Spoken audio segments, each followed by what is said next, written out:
नमस्कार जय जगन्नाथ ओडिया हांडीशाला को आपण को बहुत बहुत स्वागत।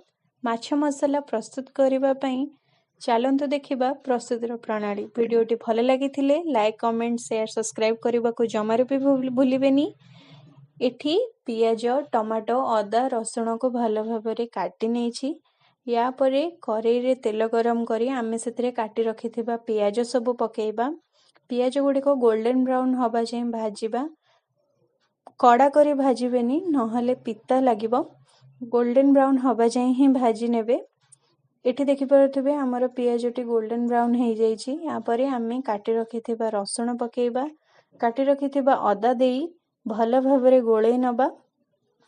अदा रसुण पियाज को भल भाबरे गोळी सारला परे या परे आमे एठी काटी रखिथिबा टमाटो पकेइबा। टमाटो को सॉफ्ट होला जाय भाजीबा नहले हमको ग्राइंडिंग करिबारे प्रॉब्लम हबो। टमाटो अदा रसुण पियाज को भल भाबरे भाजीबा। एठी हम देखि पारुथिबे केते सुंदर देखा जाउछि। भल भाबरे भाजी हे जायछि। या परे मसला को ठंडा करे ग्राइंडिंग करि नबा। या परे हमें एठी माछरे हळदी लूण पकेई मैग्नेशन करी किछि समय पय छाडी दबा। एठी कड़ाई रे तेल गरम करी सेथिरे माछ पकेइबा। गोटी गोटी करे माछ पकेइबे नहले परस्पर सहित माछ लागी जिवो। माछ भल भाबरे एठी भाजी होला परे आमे आरो पटो उल्टे भाजीबा।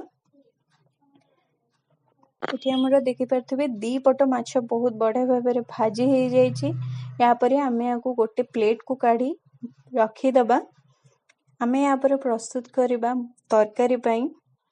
एठी आमे गोटे कड़ाई रे तेल गरम करी सेतिरे 2 चम्मच लंका गुंड ग्राइंडिंग करी रखी थिबा मसला बटा दे भल भाबरे गोळेई नबा।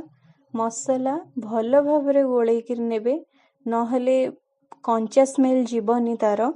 एठी हमरो मसला भल भाबरे गोळेई होला परे आमे एथरे दे दबा 2 चम्मच काश्मीर चिली, हाफ चम्मच हळदी गुंड, 2 चम्मच फिश मसला दे भल भाबरे गोळेई नबा। या परे आमे आवश्यक अनुसार लूण पकेइबा।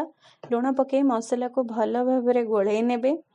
या परे एठी देखि पारुथिबे हमर मसला भल भाबरे गोळेई हे जायछि। या परे आमे आलू पकेइबा। आलू पकेई दे पानी दे दे भल भाबरे आमे कसेइबा नहले हमर मसला लागी जिवो। आकु किछि समय पय छाडी दबा। किछि समय गला परे एठी देखि पारुथिबे हमर आलू उडा सिजी जायछि। आलू सिजिला परे आमे एथरे माछ पकेइबा पय आमे आ परे पानी दबा।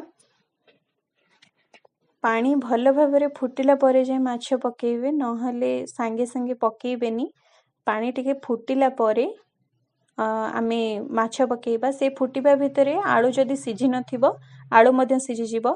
एठी हमर पानी फुटी जायछि। या परे आमे माछ सब गोटी गोटी करी पकेइबा। माछ उडा को किछि समय छाडी दबा 10 मिनिट पाखा पाखी छाडी देले हमर माछ भल भाबरे सिझि जिवो। माछ हमर भल भाबरे एठी देखि पारुथिबे हमर सिझि जायछि। या परे हमर तरकारी प्रस्तुत हे गला। प्लेट को बाड़ी निश्चय सर्व करिवे आ कहिवे केमति लागिला वीडियोटी भल लागिथिले लाइक कमेंट शेयर करबा को जमारो भी भूलिबेनी।